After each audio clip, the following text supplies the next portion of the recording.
Force incomparable.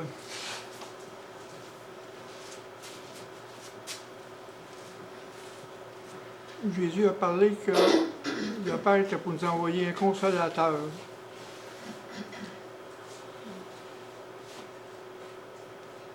Le mot consolateur en grec, paraklétos, veut dire celui qui vient en aide, celui qui plaide pour nous. C'est notre aide. Il faut comprendre ce mot-là, paraklétos. Puis le même mot paraklésis, c'est celui qui appelle à l'aide. C'est notre aide. Puis esprit, dans le mot grec, veut dire pneuma, qui veut dire souffle. Et le même mot pour vent, pneuma, le souffle de la vie. L'esprit, c'est le souffle en nous. C'est faux. C'est important de comprendre le concept de ces deux mots-là. Consolateur. Comme il dit, comme il se trouvait avec eux, il recommanda de ne pas s'éloigner de Jérusalem, mais d'attendre que le Père avait promis ce que j'osais annoncer, lui a dit. Jean baptisé d'eau, mais vous serez dans peu de jours baptisés du Saint-Esprit.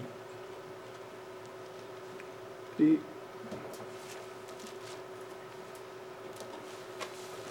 au verset 8, dans le premier chapitre de Actes, vous recevrez une puissance, le Saint-Esprit survenu sur vous, et vous serez mes témoins à Jérusalem et dans toute la Judée, dans la Samarie, jusqu'à l'extrémité de la terre.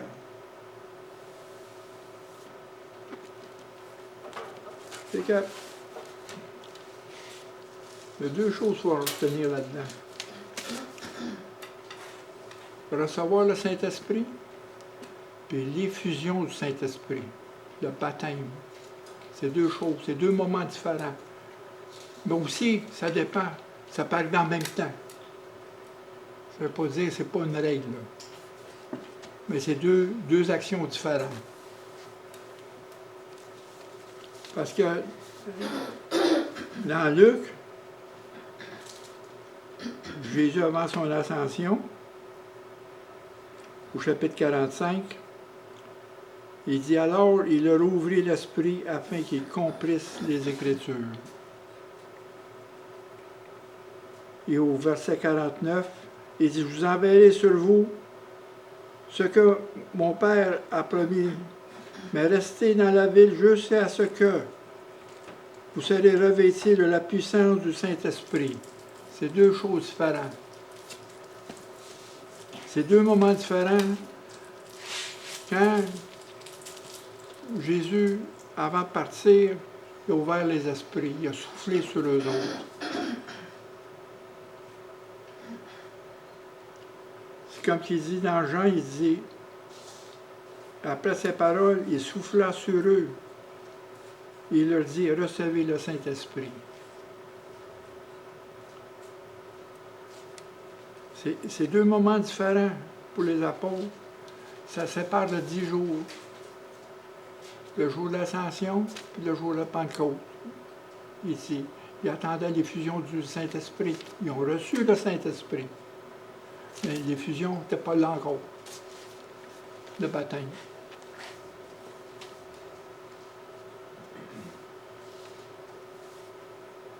Comme je vous dis, paraklétos, c'est le même mot paraklétos, ça vient du verbe kléo, qui veut dire appeler. Kléo. Puis quand on dit ex-kléo, ça veut dire appeler de. D'où vient le mot ecclésia, qui veut dire église. Appeler de. C'est le même mot. Puis paraklésis, ça veut dire appel à l'exhortation, à l'encouragement. Qu'est-ce qu'on fait à la Pentecôte? Pour les Juifs, c'était la deuxième fête la plus importante. C'était la fête de la moisson. Puis la même chose pour nous. La Pentecôte, l'Église, c'est le début de la moisson. la moisson d'âme de Dieu dans le monde. C'est le commencement de l'histoire de l'Église. C'est la continuité du message de Jésus qui est transposé dans son Église, dans chacun des membres, chacun de nous, selon la grâce qui nous est accordée et selon l'analogie de la foi qui nous a été donnée. Deux choses. Selon la grâce qui nous a été accordée et selon l'analogie de la foi. Quand on parle d'effusion, elle n'est pas pareil pour chacun de nous. Moi, je reviens tout le temps avec cet exemple-là.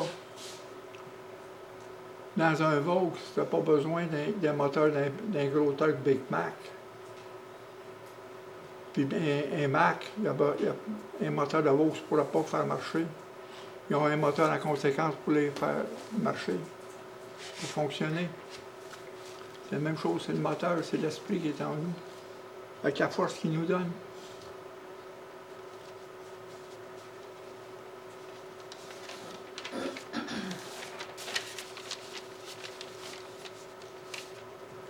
Parce que nous avons été régénérés, comme il dit dans 1 Pierre, au chapitre 1, verset 3. Béni soit Dieu, le Père de notre Seigneur Jésus-Christ, qui, selon la grande miséricorde, nous a régénérés pour une espérance vivante par la résurrection de Jésus-Christ d'entre les morts. Et au verset 23, puisque vous avez été régénérés, non pas par une semence corruptible, mais par une semence incorruptible, par la parole vivante et permanente de Dieu. Quand on parle de régénération, on parle de retour à l'état initial, avant le péché, de la transformation.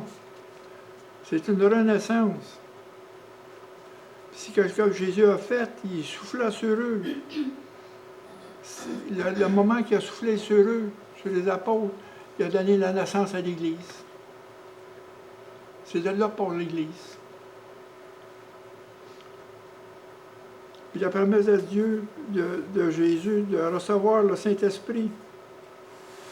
On voit ça dans Jean, au chapitre 14, verset 17. Car il demeure avec vous, il sera en vous. Il demeure avec vous et en vous. Il a sa présence.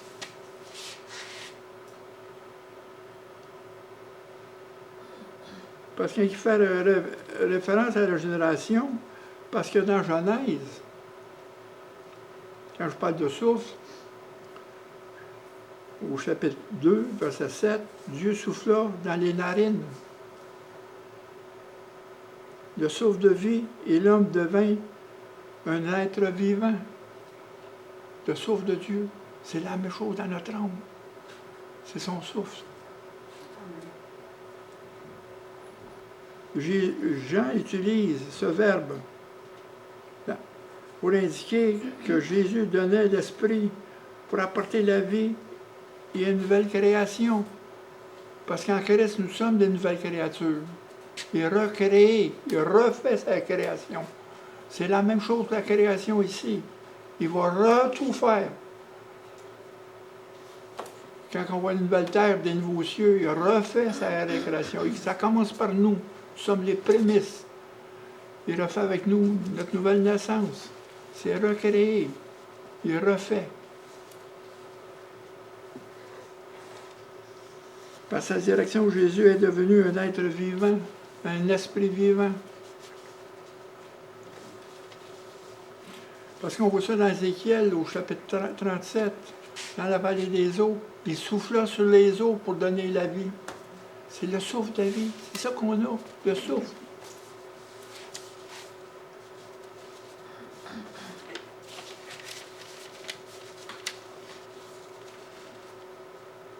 Dans Romains 8, verset 10, « Et si Christ est en vous, le corps, il est vrai, est mort à cause du péché, mais l'esprit est vie à cause de la justice. »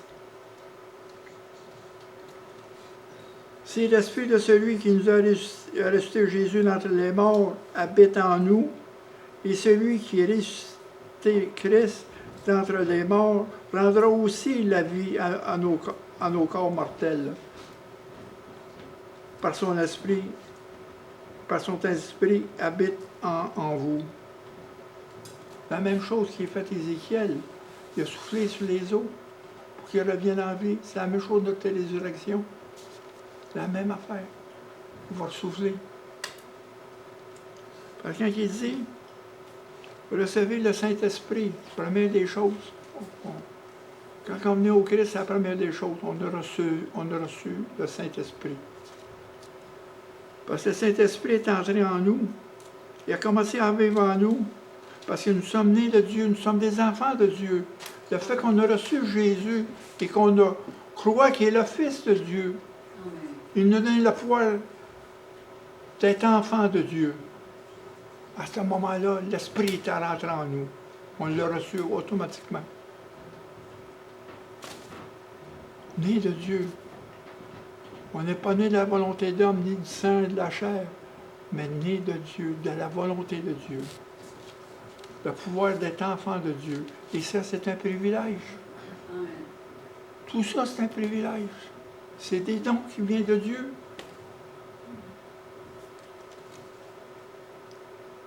Ceci à partir du moment où le croyant a accepté Jésus-Christ comme Sauveur et Seigneur et croit qu'il est le Fils de Dieu, alors le Saint-Esprit vient habiter en lui.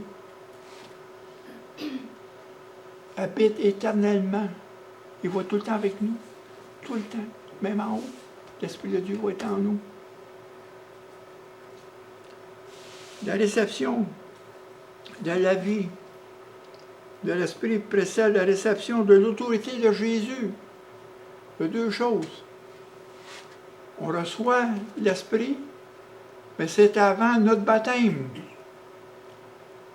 Parce qu'à travers le baptême, nous recevons l'autorité de Jésus en nous, en chacun de nous.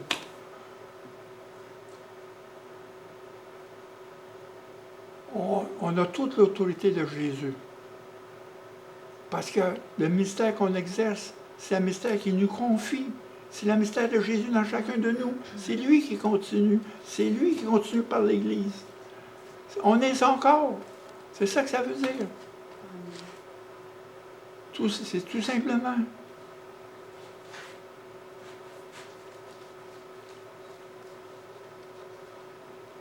Parce que ça précède la réception de l'autorité de Jésus et le baptême dans l'Esprit au jour de la Pentecôte. C'est pour ça qu'il dit ici dans Actes, il dit au verset 4, comme il se trouvait avec eux, il leur commanda de ne pas s'éloigner de Jérusalem afin d'attendre ce que le Père avait promis, ce que je vous ai annoncé, leur dit-il, car Jean baptisait d'eau, mais vous, dans peu de jours, vous serez baptisés du Saint-Esprit. Ça, c'est un espace de 10 jours, entre l'Ascension et la Pentecôte. Parce que l'Ascension, c'était 40 jours après sa résurrection. La Pentecôte, c'est 50 jours après sa résurrection. Parce que Penta veut dire 50. C'est la même chose dans la fête des moissons. C'était 7 semaines après la Pâque. Le premier jour de la fête des pains sans levain, il y avait 7 dimanches, 49 jours, plus la Pentecôte, 50e jour, où on célèbre la moisson. Parce que c'est la moisson. Parce qu'il faut dire, il faut comprendre que c'est deux œuvres distinctes dans la vie du croyant. La réception de l'Esprit au moment de la régénération et le baptême de l'Esprit, diversement de l'Esprit dans chacun de nous. Il faut comprendre ça, parce qu'il y a beaucoup de mélange ça.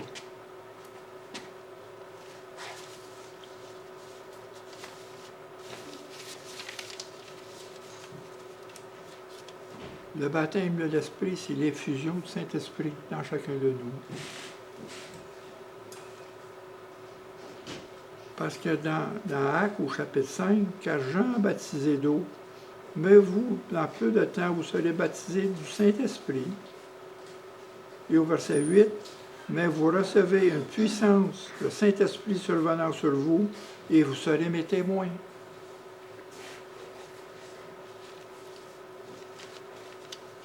Puis au chapitre 2, verset 4, ils furent tous remplis du Saint-Esprit. Parce que au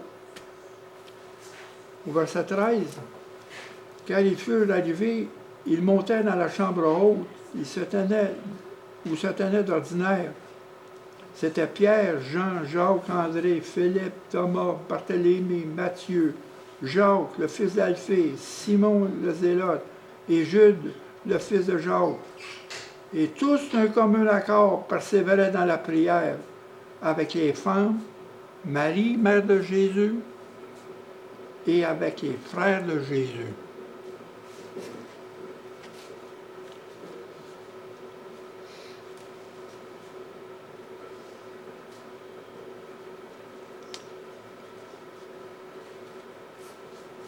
Alors, le Saint-Esprit se manifeste à travers sa gloire dans nous.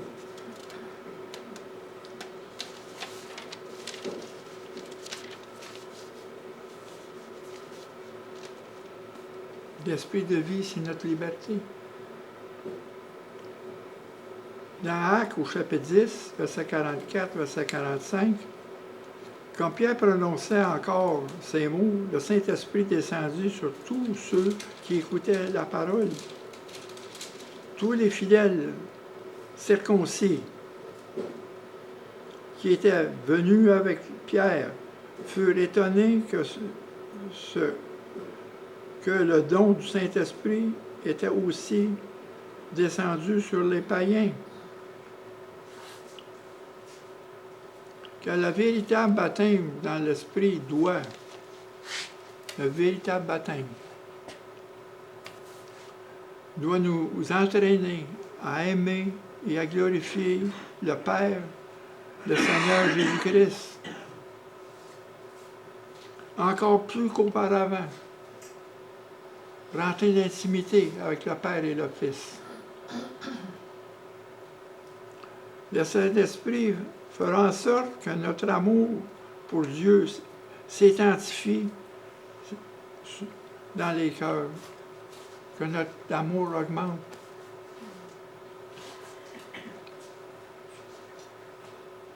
Puis il doit aussi nous guider dans nos prières et dans nos louanges. On parle du baptême du Saint-Esprit dans nous. Qu'est-ce qu'il commence à faire? C'est ça qu'on parle en ce moment. Parce que dans Romains, au chapitre 8, verset 15 à 16, vous n'avez point reçu un esprit de servitude pour être encore dans la crainte,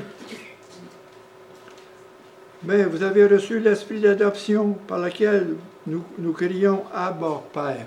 Abba, Père. L'Esprit lui-même témoigne que nous sommes enfants de Dieu.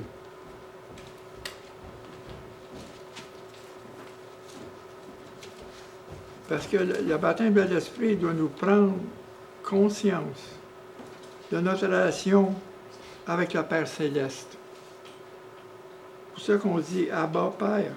L'Esprit lui-même témoigne que nous sommes enfants de Dieu. Ça nous mène à une relation avec le Père Céleste et d'être plus sensible à la présence du Christ dans notre quotidien. C'est que dans le baptême de l'Esprit, c'est ça qui sort. L'effusion de l'Esprit en nous. Et ça nous incite à aimer les Écritures et à nous intéresser aux Écritures. L'Esprit de vérité doit accorder notre amour pour la vérité de la parole de Dieu Parce que dans 1 Jean, au chapitre 4, verset 7, il dit, « Bien-aimés, aimons-nous les uns les autres, car l'amour est de Dieu, et quiconque aime est né de Dieu et connaît Dieu. » Et notre amour pour les autres, disciples de Christ, ainsi pour l'intérêt que nous portons à chacun d'entre nous. Parce que dans Actes, dans Jean 14,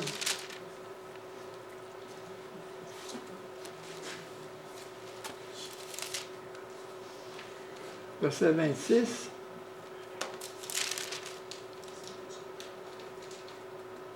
Mais le Consolateur, l'Esprit Saint, que le Père enverra sur vous, vous enseignera toutes choses et vous rappellera tout ce que je vous ai dit. »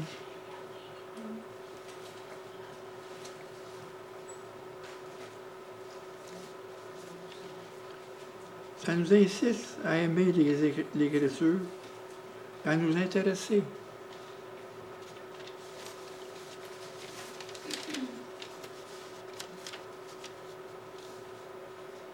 Aussi, l'Esprit doit être précédé avant de recevoir l'Esprit. Ça doit précéder la repentance et l'obéissance à Christ. Il sera entretenu aussi longtemps que nous continuerons d'être sanctifiés par l'Esprit, à faire mourir les actions de du corps et à être conduits par l'Esprit de Dieu.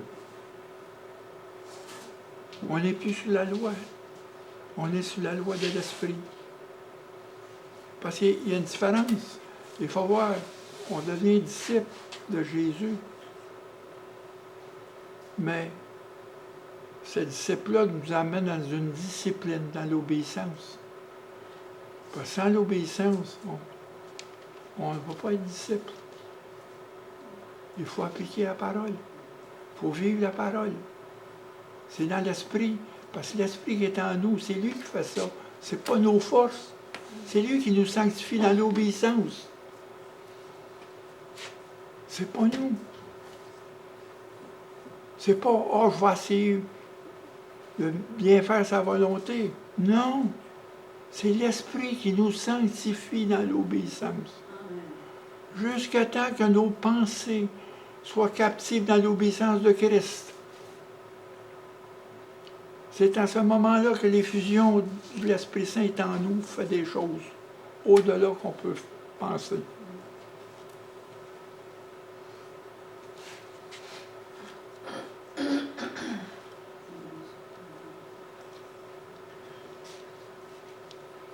Puis dans Jean, au chapitre 16, verset 8,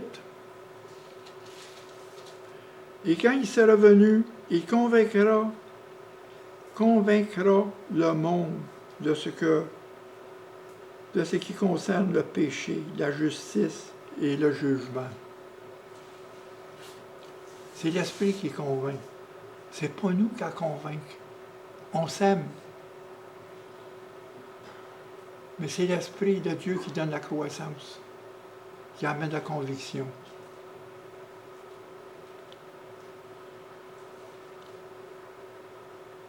En ce qui concerne le péché, parce qu'il ne croit pas en moi. La justice, parce que je vais au Père et que vous ne verrez plus. Le jugement, parce que le prince de ce monde sera jugé. C'est là que l'Esprit, en autant comme il dit ici, il nous convainc le monde de ce qui est le péché, la justice et le jugement.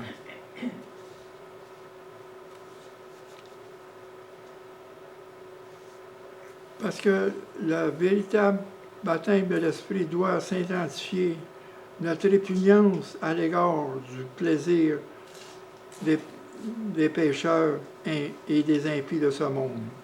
Il faut haïr le mal. Il faut détester le mal.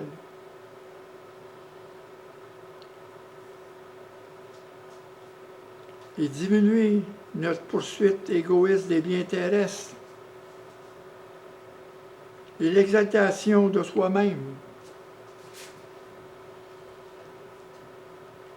On tourne le dos au monde pour suivre Jésus, suivre ses traces. Quand il dit, je suis la lumière du monde, celui qui me suivra ne marchera jamais dans les ténèbres, mais il va avoir la lumière de la vie. Celui qui me suit, celui qui va persister de me suivre.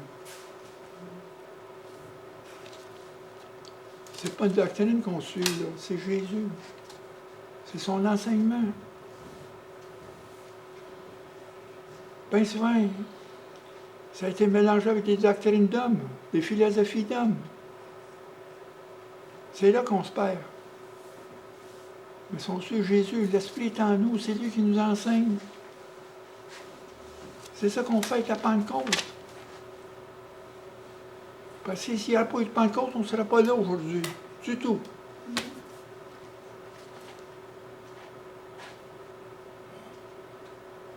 On n'aurait pas la puissance de l'Esprit dans chacun de nous. On ne serait pas là. Et on ne serait pas capable de témoigner. On peut témoigner.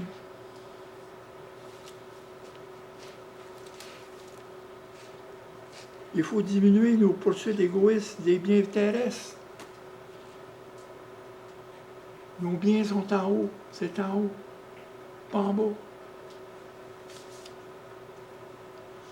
Puis l'exaltation de soi-même, nos propres ambitions.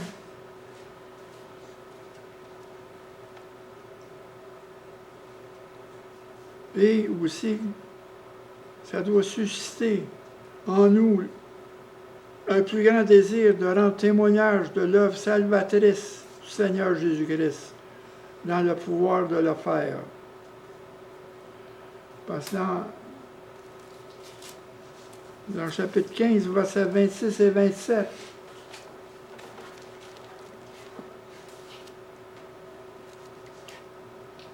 quand sera venu le Consolateur et que je vous enverrai de la part du Père, l'Esprit de vérité qui vient du Père, il rendra témoignage de moi. Et vous aussi, vous rendrez témoignage, parce que vous êtes avec moi dès le commencement.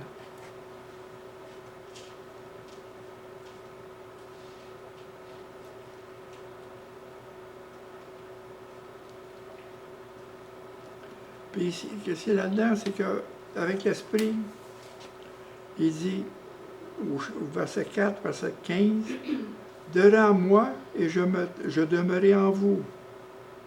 Comme le serment ne peut lui-même porter des fruits, s'il demeure attaché au cep, ainsi vous ne le pouvez non plus si vous ne demeurez pas en moi. » Ce n'est pas tellement des dons comme le fruit de l'Esprit. Je suis le cep et vous êtes les serments. Celui qui demeure en moi et en qui je demeure porte beaucoup de fruits, car sans moi, vous ne pouvez rien faire.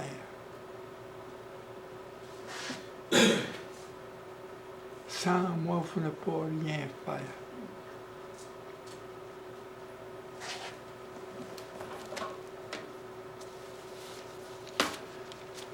Le témoignage qu'on porte,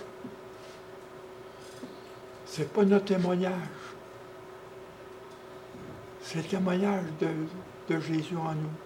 Amen.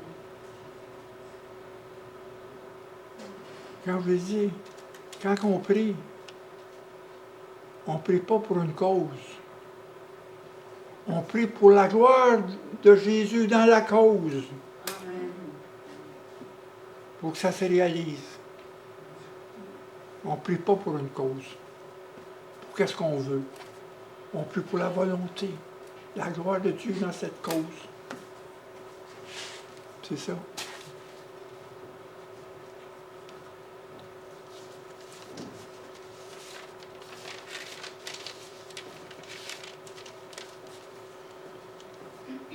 Quand il dit dans Acte 2, verset 4, ils furent tous remplis du Saint-Esprit.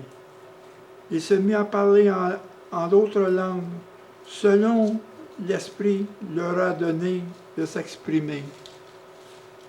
Et au chapitre, au verset, je vais continuer ça.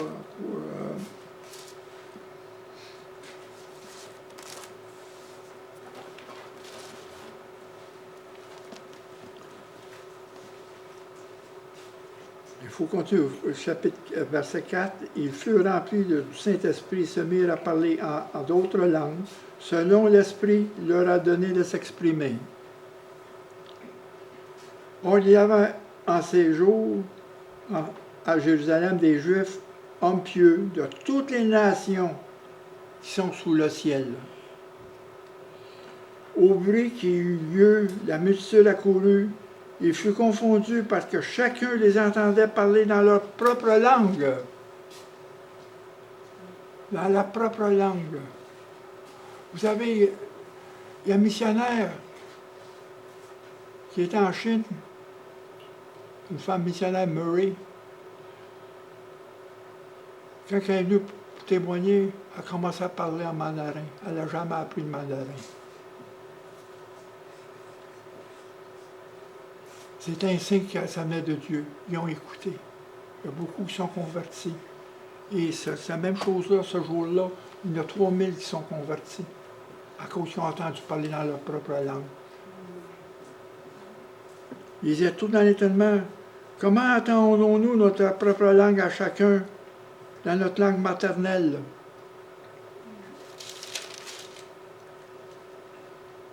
Après ça, au verset 13.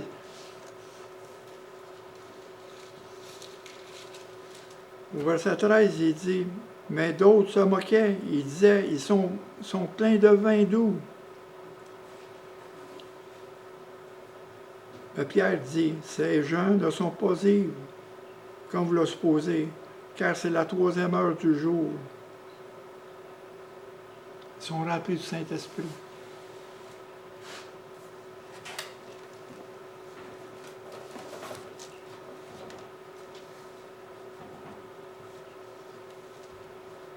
Comme il dit au verset 16, c'est ici ce qui a été dit par le prophète Joël.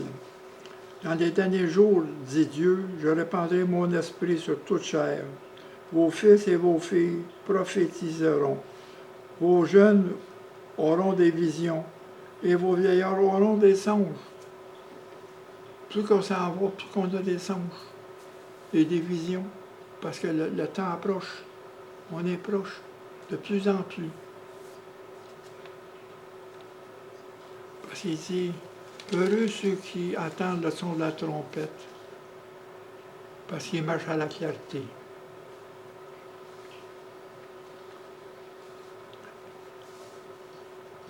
Donc, le baptême du Saint-Esprit doit produire en nous cette capacité d'être plus réceptif à l'œuvre de l'Esprit au sein du royaume de Dieu.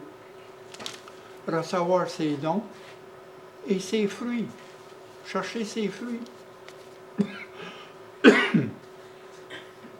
Et prendre davantage conscience de l'œuvre de la direction et de la présence du Saint-Esprit dans nos vies. Après avoir reçu la plénitude de l'Esprit en nous, la fusion de l'Esprit, les croyants doivent être continuellement conscients de la présence de l'Esprit, de la puissance et de la séduction. Parce que dans Jean 16,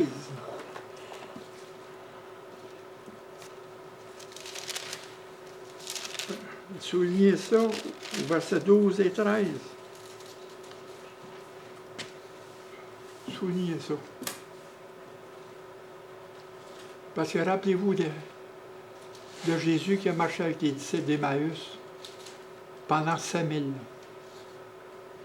Pendant tout ce temps-là, il a dit les Écritures. Il a interprété les Écritures. Mais les disciples d'Emmaüs ne savaient pas que c'était Jésus. C'était à la fin. Mais ici, il dit, j'ai beaucoup de choses à vous dire. Il nous dit des choses encore. Mais vous ne devez pas les porter en ce moment. On ne peut pas les porter. Parce que, comme je l'ai dit tout le temps, que là 100 ans, ou là 200 ans, ou là 1000 ans, on comprend plus aujourd'hui. Parce qu'on approche. On a plus des visions. De plus en plus, on voit les visions, des sources de visions. Et des songes. On va en avoir des songes. Attendez-vous pas à avoir des songes.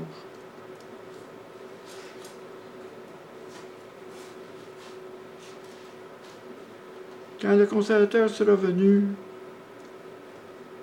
verset 13, l'Esprit de la vérité, il vous conduira dans toute la vérité. Car il ne parlera pas de lui-même. Il dira tout ce que vous aurez entendu. Il vous annoncera des choses à venir. Il y a des choses qu'il va nous annoncer peut-être demain, qu'on va comprendre, une autre direction. C'est ça l'Église, là. On est le corps de Jésus qui marche sur la terre. Cette Église glorieuse qui va venir chercher,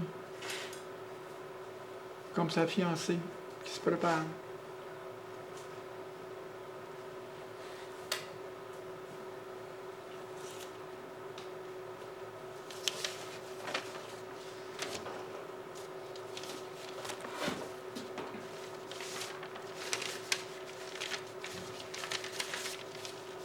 Dans Zacharie, au chapitre 4, verset 6, il sait ni par la puissance, ni par la force, mais c'est par mon esprit, dit l'Éternel des armées.